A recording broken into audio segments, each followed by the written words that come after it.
There are all kinds of ways to wrap a present. Now, in the Kempf family, they tended to break down to one of these three styles. There was my sister's style, which always amazed me. Every present was so beautifully wrapped. Me, always rushed and with no skills in that regard, eternally grateful for the gift of the gift bag. And then my brother Dennis, who, he just loved to be annoying on some level or another, would occasionally wrap his present looking something like this. Now, if I were to ask you, you got to pick one of these three gifts, which would you pick? Well, you might be thinking, he's just trying to trick us, because I bet the best gift is really in the ugliest, worst wrapped present. Well, the answer is, it is. The gift is in the ugliest, worst wrapped present. It's also in this, and it's also in this. It's the same gift. Now, for those who are curious, you want to know what the gift is? It's this squeaky mini which speaks things back in a helium voice. Let's try it. You are a silly goose. You are. Anyway, the point is, each of us at various points in our lives might feel a little more like this, or a little more like this, or a little more like this. But we carry the same gift. It is in us for this world. And what is this gift? The answer comes from a sentence by that 13th century mystic, Meister Eckhart. I've long been haunted by his question. He asked, what good is it that Mary gave birth to Christ in her time and place if I do not give birth to Christ in my life? I'll repeat that. What good is it that Mary gave birth to Christ in her time and place if I do not give birth to Christ in my life? On this, the fourth Sunday of Advent, when our scriptures always turn us towards the nearness of the birth of the Christ child, that phenomenal gift she birthed into this world, we remember it is ours to birth love too.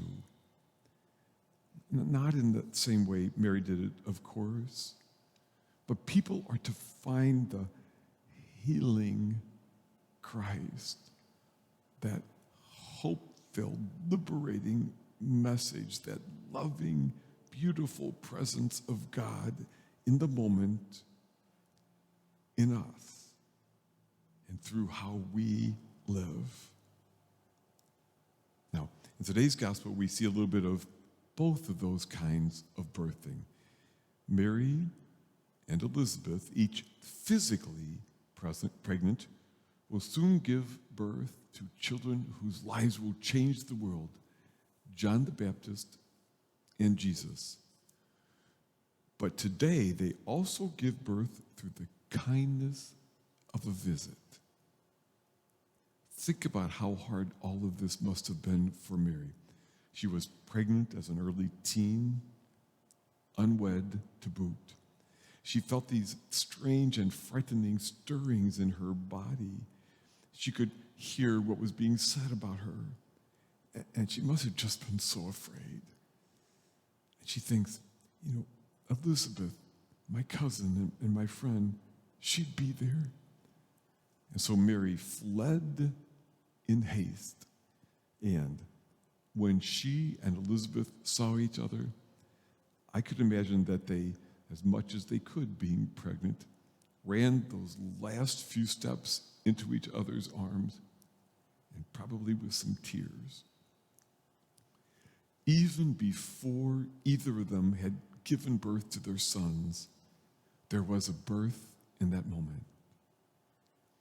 In Elizabeth's love, Mary could receive coaching and comfort.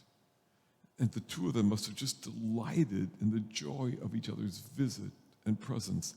Love was birthed right then and there. And that is our call. That. How will you and I birth love this year? It could be big things, really. It could be an act of forgiveness, long in coming. Or perhaps, like that visit between those two women, some outreach and connection on our part with someone for whom life is lonely or scary. Maybe in a smile, or how we treat that clerk or that people at the gas station or the store, or in 1,000 different ways. As we do what we do, God wants to birth love through us. At our in-person masses this weekend, we're going to bless any moms and dads who are embracing the daunting indeed, adventure of pregnancy, who are waiting for the adoption of a child. We do right to bless them for all that will be asked of them. May they also be, for each of us, a reminder of our call.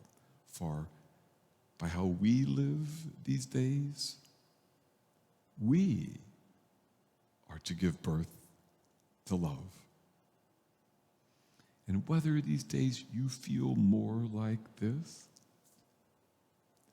more like this, or somewhere in between, we each carry a precious gift for the world. It is ours to birth love.